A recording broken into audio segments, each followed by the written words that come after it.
Auṁ Namo Nārāyaṇāya. Auṁ Namo Nārāyaṇāya. Auṁ Namo Nārāyaṇāya. Auṁ Namo Nārāyaṇāya. Auṁ Namo Nārāyaṇāya. Auṁ Namo Nārāyaṇāya. Auṁ Namo Nārāyaṇāya.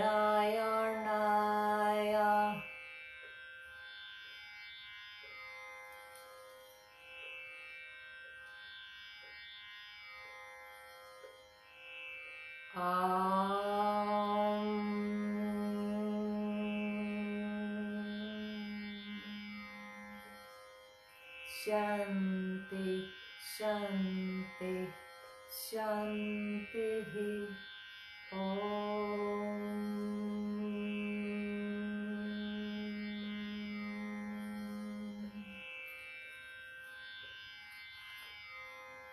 Sit in the vibration of your sound.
That brings us to the end of our practice today, day number 3.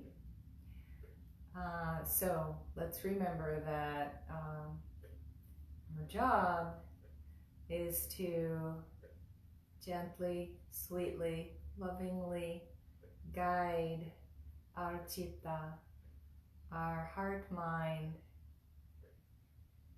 toward clarity, remembering who we are, remembering that inner light inside, and toward kindness to ourselves and to others. All right, that ends our practice today. I will see you tomorrow morning, 8 o'clock, right here. And hopefully audio will be better. I don't know what happened in the beginning, but I'll make sure that all the dials are tweaked and everything is good for tomorrow. And yeah, I see that Sonia still had no audio, so I'm not sure what happened, but hopefully she'll be able to listen back to our recorded version. All right. Thank you everybody for being with me. I will see you in the morning.